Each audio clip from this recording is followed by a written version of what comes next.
El pasaje que leímos hace un momento de 2 de Timoteo, capítulo 1, voy a repetir el versículo número 12 de 2 Timoteo 1, y voy a repetir el número 12. Por lo cual asimismo padezco esto, pero no me avergüenzo, porque yo sé a quién he creído y estoy seguro que es poderoso para guardar mi depósito para aquel día. En la serie de sermones que se están predicando en la tarde, que tienen que ver con la Confesión de Fe de Westminster, el tema de la seguridad de la salvación es el que corresponde hoy.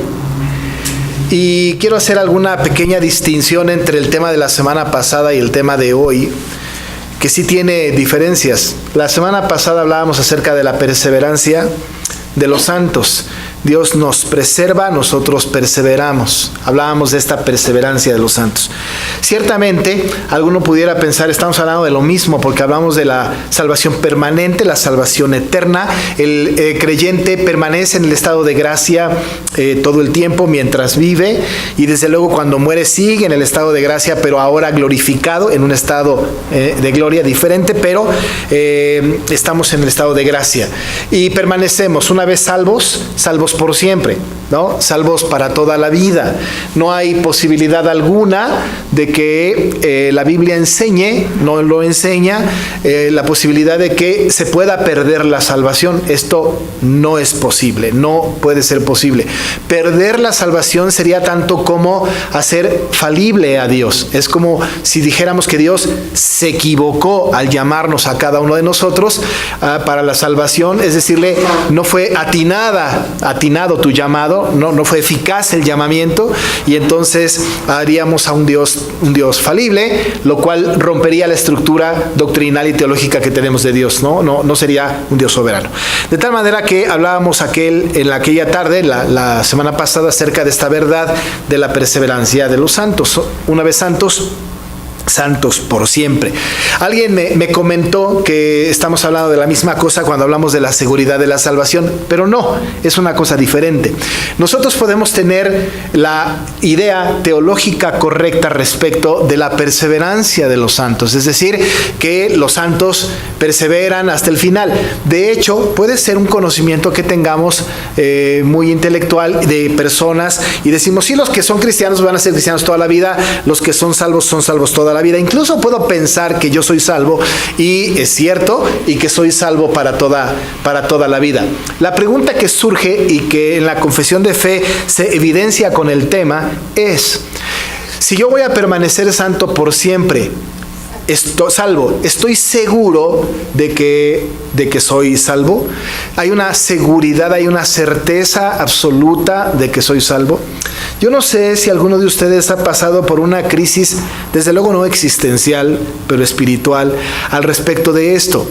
No sé si alguno de ustedes ha pasado se ha hecho esta pregunta de decir, ¿seré verdaderamente salvo? ¿En verdad seré salvo?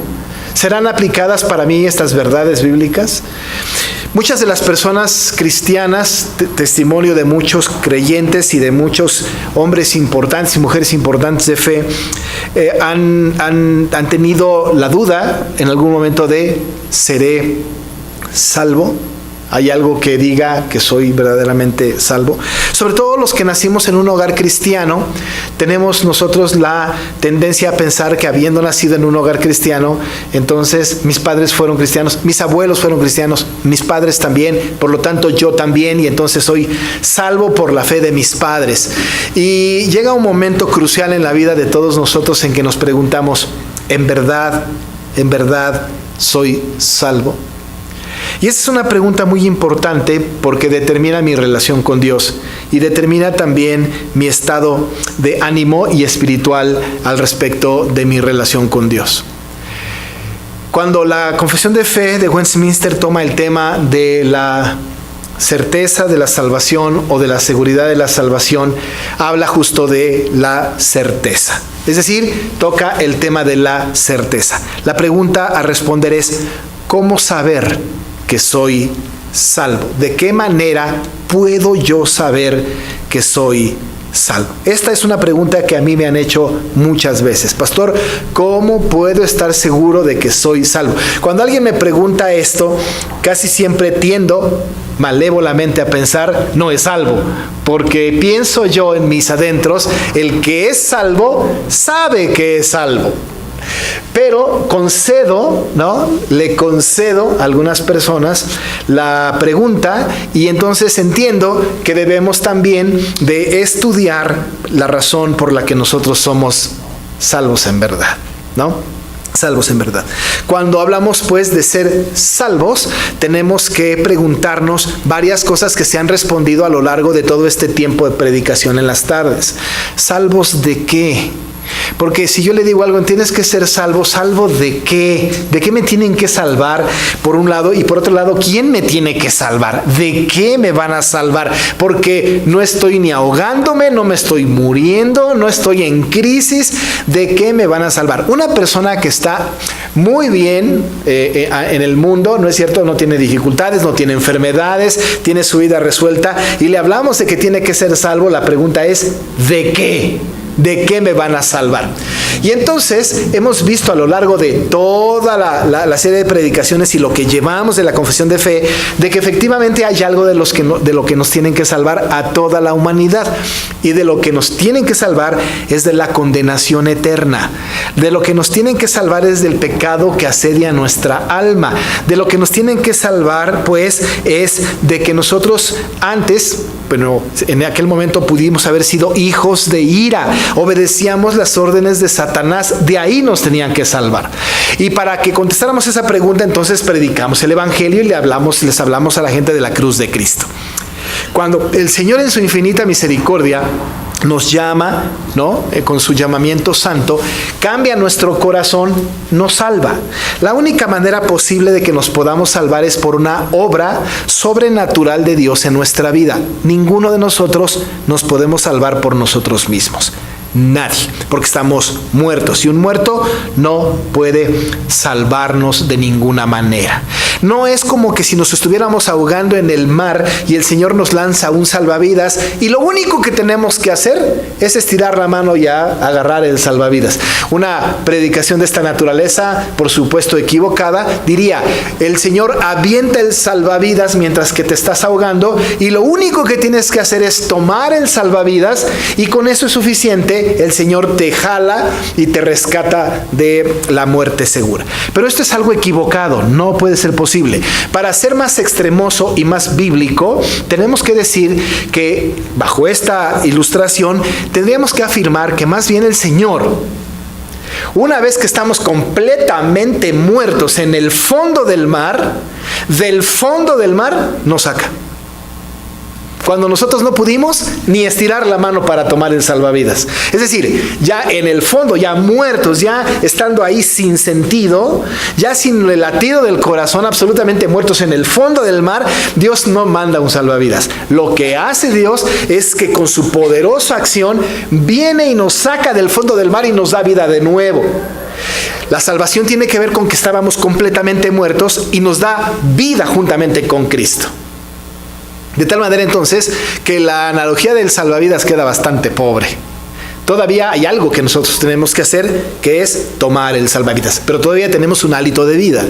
En la salvación estábamos absolutamente muertos, completamente muertos. Si nosotros hablamos del salvavidas y que estiramos la mano, le quitamos gloria a Dios y nos damos un poquito de gloria a nosotros. Y hablamos del famoso sinergismo, en donde Dios pone, yo pongo, y entre los dos hacemos una obra salvadora maravillosa. Eso es imposible. Creemos más bien en el monergismo, en donde Dios hace absolutamente todo de aquel que está completamente muerto.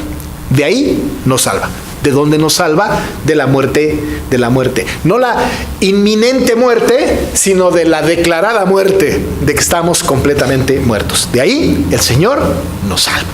Una vez salvos, ¿no? Una vez rescatados de esta condición, entendemos que una vez en esta condición vamos a ser salvos por siempre. Sin embargo, ¿qué certeza tenemos de esto? ¿Qué certeza hay de esto?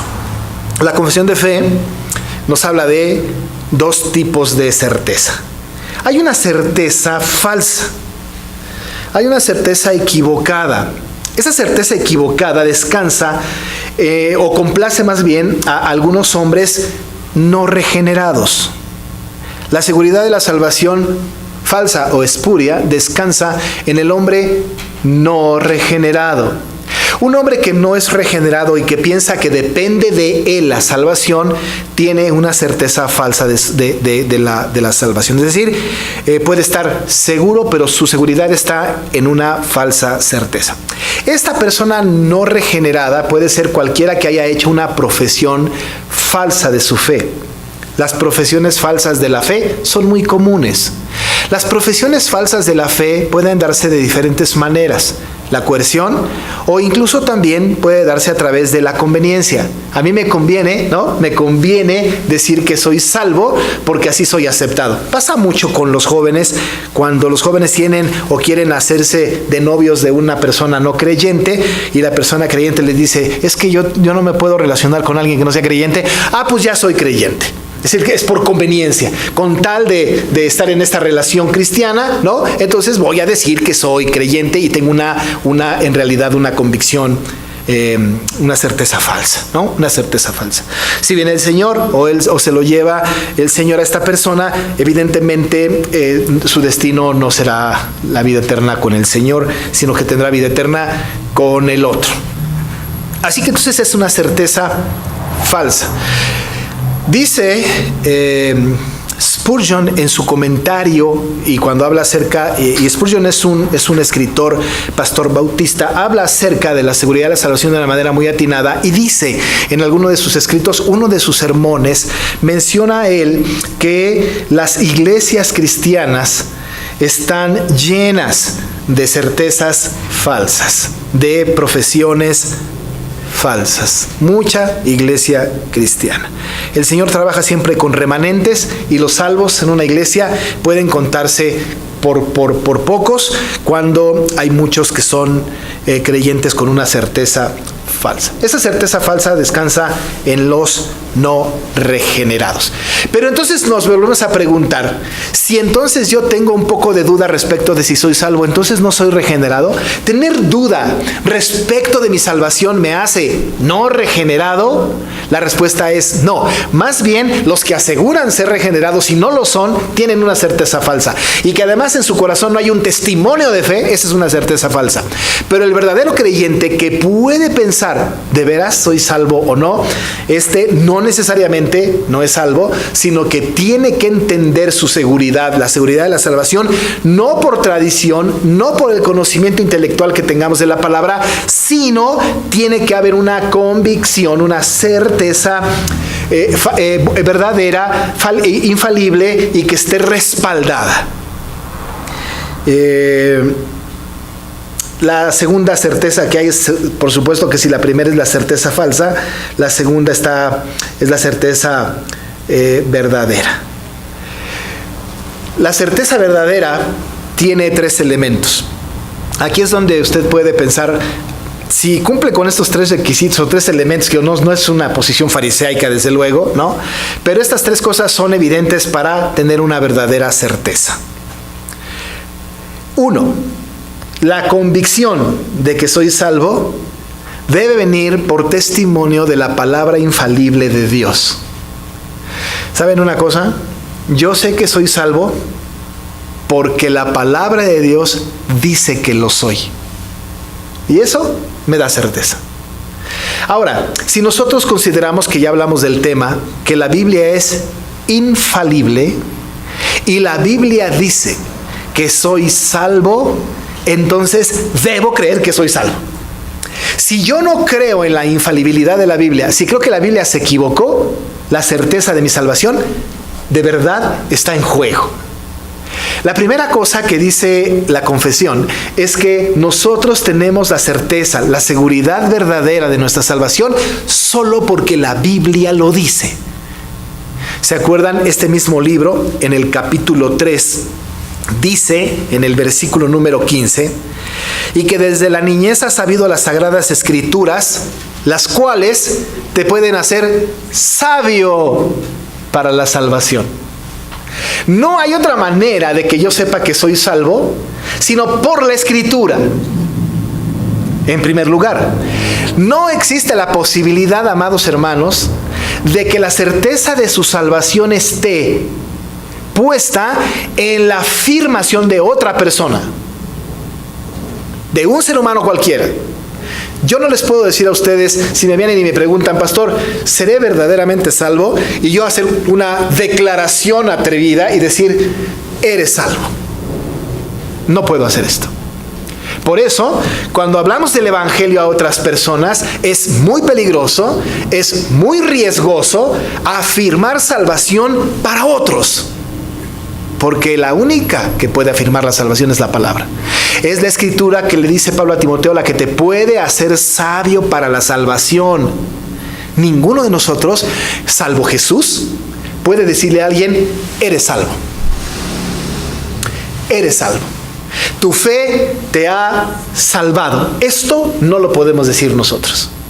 En la predicación evangelística de nuestros tiempos, los predicadores evangelistas hacen eso, ¿no es cierto? Después de que terminan su disertación y viene la gente al frente y hacen la oración del pecador, que no es bíblica, hacen esta afirmación: hermanos, a partir de este momento ustedes son salvos. ¿Y sabe qué? La gente cree que es salva, esa es una certeza falsa, cree que es salva por la declaración de un pastor, por la declaración de un evangelista. Y está equivocado. Porque el que le predicó el evangelio es tan pecador como él. Está equivocado. La única manera posible, una de las maneras permitidas en la palabra para esto es: yo sé que soy salvo porque la Biblia lo dice. Es que no lo entiendo, pastor. Pues de eso se trata, porque la fe es la certeza de lo que se espera y la convicción de lo que no se ve. Es que no me queda como claro, no es racional. Pues no, porque la fe en la salvación no es así. La fe tiene esta virtud, solo porque la Biblia lo dice. La segunda razón de la certeza verdadera, una es la palabra infalible de Dios y la otra es la gracia que hay en el corazón del creyente. Es decir, que somos nosotros, objetos de su gracia. Cuando el Señor nos llama a nosotros y nos participa de su salvación. Insisto, no somos nosotros dispensadores de gracia. Yo no le puedo dispensar gracia a nadie, pero el Señor a mí me la da. Y como elemento primordial su palabra, y su palabra dice: por gracia sois salvos, por medio de la fe, y esto no de vosotros, pues es don de Dios. Y dice la palabra que nosotros podemos tener la certeza de nuestra salvación porque la gracia de Cristo ha sido aplicada en nosotros, y esto es por fe. De hecho, el apóstol Juan le da valor a esto de la fe. Él dice ahí en primera de Juan 5:4, porque todo lo que es nacido de Dios vence al mundo. Y esta es la victoria que ha vencido al mundo: nuestra fe. Nuestra fe. Creo que el Señor me ha salvado. Creo que su gracia está en mí. ¿Lo entiendes, hermano? No lo entiendo, pero hay una certeza segura de que esto es verdad porque la palabra lo dice. Porque la palabra lo dice. Y la tercera cosa es el testimonio del Espíritu Santo a nuestro espíritu. Porque el Espíritu Santo da testimonio a nuestro espíritu de que somos hijos de Dios. Esto tampoco tiene que ver con un fenómeno sobrenatural. No nos dan toques, no nos revolcamos en el piso, no temblamos. La única cosa que pasa es que hay una certeza espiritual en el corazón del creyente. ¿Y qué cree? También la Biblia lo dice. De tal manera que si quitamos la Biblia del escenario, ninguna de las tres cosas tendría sentido. ¿Se imaginan ustedes a una persona que diga, soy salva? ¿Y cómo sabes? Porque me lo dijo mi pastor. Esa es una certeza falsa. Soy salva, ¿cómo lo sabes? Porque nací en un hogar cristiano. Es una certeza falsa. Soy salvo, ¿por qué? Porque soy diácono, porque soy anciano, porque canto en el coro, porque asisto a la iglesia, porque doy mi diezmo. Es una certeza falsa. Soy salvo porque Dios dice que lo soy en su palabra. Ahora, para acercarnos al texto, nosotros tenemos el testimonio del apóstol Pablo así. El apóstol Pablo tiene esa certeza. El versículo 12 que estamos analizando nos habla justo de esta certeza. Me gusta mucho el tema de la certeza, porque la certeza tiene que ver con una convicción en el corazón del creyente. Dice el apóstol, por lo cual asimismo padezco esto, dice él, pero no me avergüenzo. Y añade, porque yo sé a quién he creído. Yo sé a quién he creído. Tiene una certeza. En la mañana en la escuela dominical, los que tienen oportunidad de estar en la clase que doy yo, hablé acerca de esta expresión yo sé. O de esta expresión estar seguros. El apóstol Pablo ha dicho yo sé o y sabemos, como en Romanos 8, y sabemos que los que aman a Dios, todas las cosas les ayudan a bien, esto es, a los que conforme a su propósito son llamados. Este y sé o yo sé o y sabemos es una expresión que tiene fuerza no en la gramática actual, no en nuestra conjugación del verbo ser, del verbo saber, perdón, sino tiene su fuerza en un hebraísmo. En el Antiguo Testamento, esta expresión de yo sé es muy importante, es muy seria, porque el yo sé es una convicción del corazón acerca de algo inexplicable. Y lógicamente hoy decimos, ¿y cómo sé algo inexplicable? Si no me lo puedes explicar, no lo sabes. No lo sabes, pero hay una gran cantidad de cosas que nosotros sabemos que no podemos explicar. Un montón, pero un montón. En la fe, nosotros sabemos que somos salvos, pero no lo podemos explicar. Es una convicción de algo que ni siquiera podemos explicar, ni siquiera lo podemos contemporaneizar. El ejemplo más concreto bíblico de este hebraísmo aparece en Job 19:25. Job 19:25, ahí nos encontramos a Job. Muchos años antes de que viniera Jesús. De hecho, Job es el primer libro escrito de la Biblia. Imagínense cuántos años tiene. Cristo ni aparecía ni prefigurado. Pero dijo Job, yo sé que mi Redentor vive. ¿Y cómo lo sabe? Ni había nacido. No aparecía, no estaba en la imaginaria del tiempo, pero sabía. ¿Quién le dio esa convicción? Dios. Él dijo, yo sé que mi Redentor vive. Y aunque deshecha está mi piel, en mi carne he de ver a Dios. Y lo veré por mí mismo. Mis ojos lo verán, dice Job. Yo sé. Esa convicción, esta certeza, estaba puesta sobre un Redentor que todavía no venía. Esta certeza venía, ¿no?, sobre una persona que todavía no nacía, pero que era su Redentor. Su fe era más poderosa. Era la fuerza de su fe. Una convicción certera. Este hebraísmo llega a la época del apóstol Pablo, y el apóstol Pablo, sabiendo todo esto, él dice, yo sé, como Job, lo sé. La palabra da testimonio de esto, dice, yo sé a quién he creído. Ahora es importante notar que el texto no dice, en quién he creído, sino dice el texto, yo sé a quién he creído. Yo puedo creer en Dios y no creerle a Dios. Así de simple. Yo puedo creer en Él, sí, claro, Dios existe, pero ¿tú crees que sea capaz de salvar a tu vecino? No, no creo. Creo en Él, pero no le creo a Él. ¿Tú crees que existe Dios? Sí, creo. ¿Y crees que Él puede sacar tus temores de este problema? Está difícil. Creo en Dios, no le creo a Dios. Pero el apóstol Pablo está diciendo que a Dios le cree. No solamente que ha creído en Él, sino que le cree a Él. Lo que dice Él. Dice Él, yo sé a quién he creído. Y desde luego se está refiriendo a Dios. A Él, a Dios, yo le he creído. Esta es la fe que vence al mundo. Creerle a Dios. Y dice Él, yo sé a quién he creído. Y en esa convicción de fe, dice, y estoy seguro. Yo sé a quién he creído y estoy seguro. No tengo la más mínima duda. No tengo ninguna duda respecto de lo que Él puede hacer. Yo sé a quién he creído y estoy seguro. ¿Y de qué está seguro Pablo?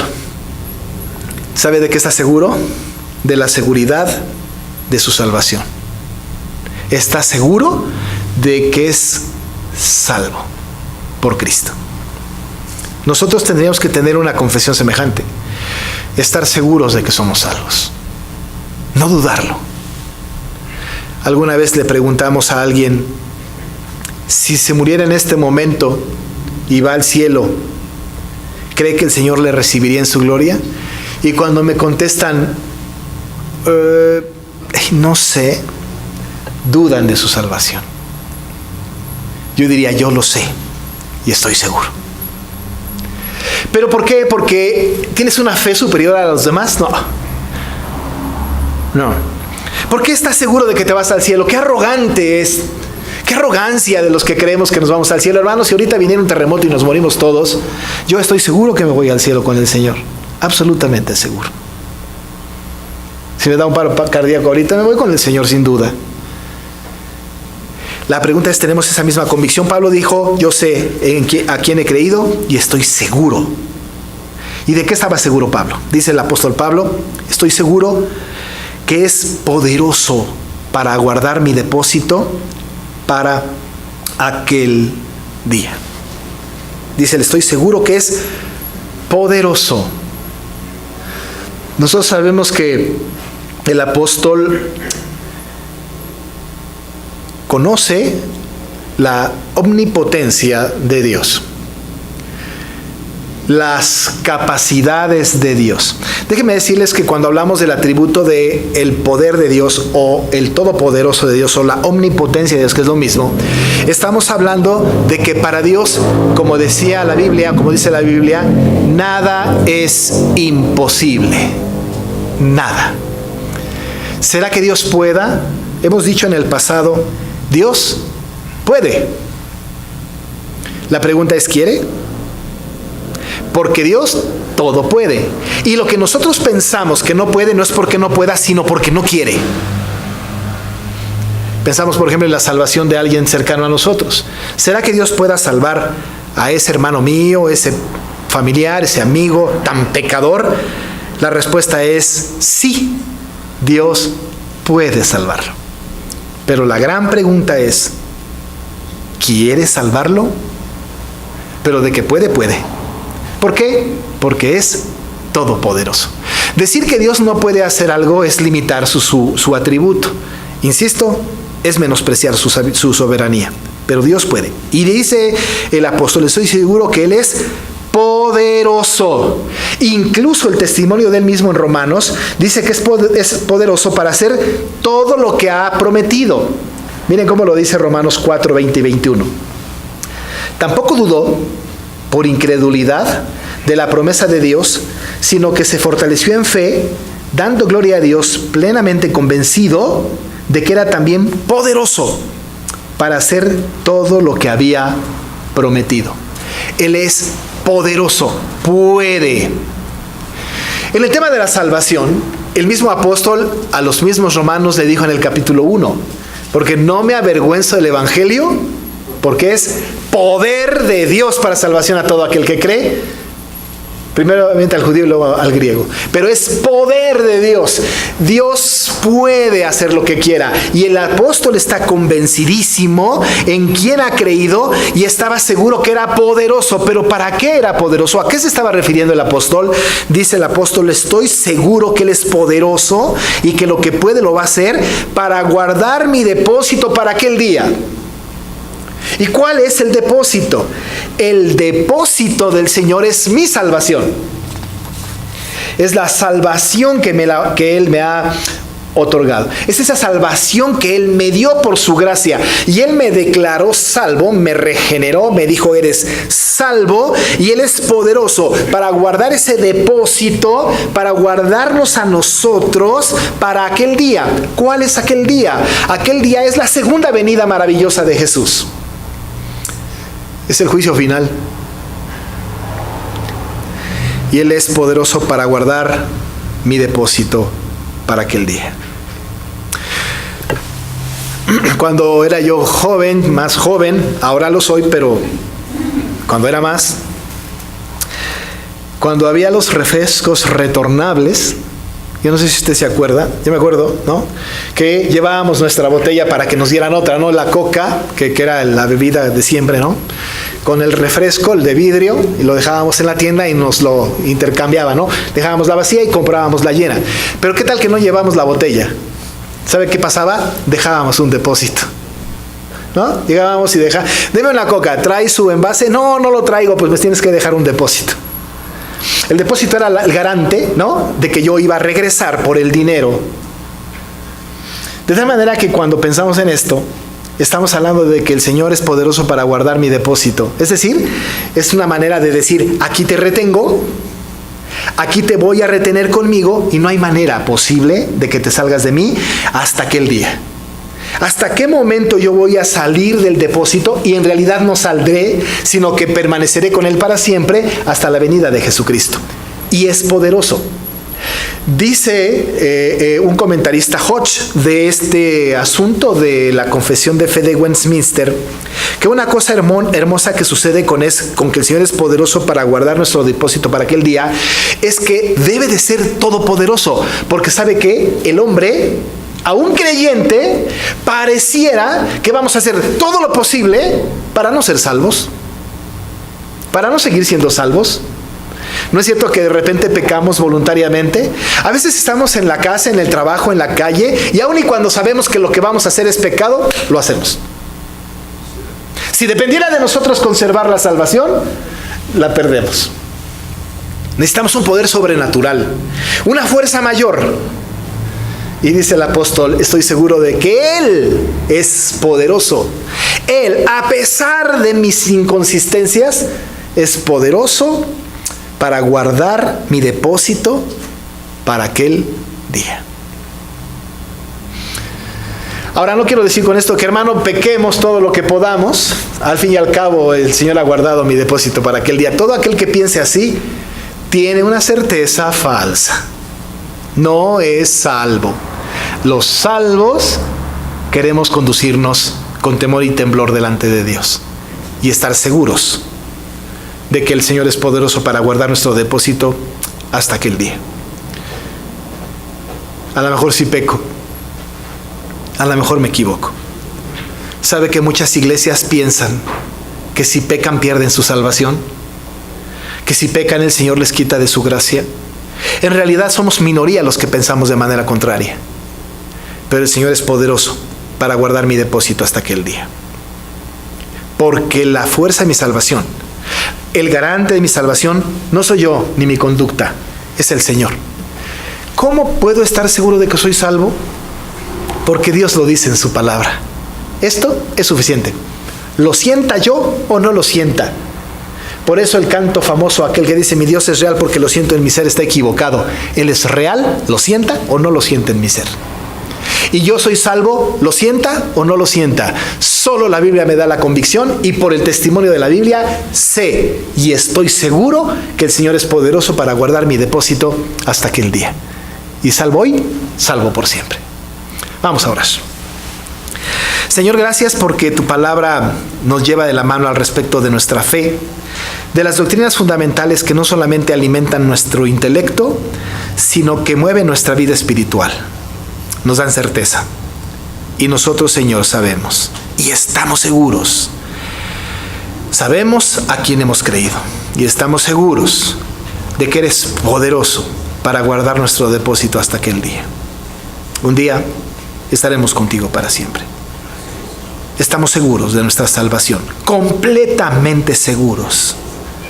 Gracias, Señor, porque esta convicción, esta certeza, no viene de nuestra conclusión intelectual, sino porque tu palabra lo dice. Hemos de confesar, a veces no nos sentimos salvos, pero sabemos que lo estamos porque tú nos lo has dicho. Y solo esto nos basta para saber que somos salvos por siempre. Gracias, Señor, en el nombre de Jesús. Amén.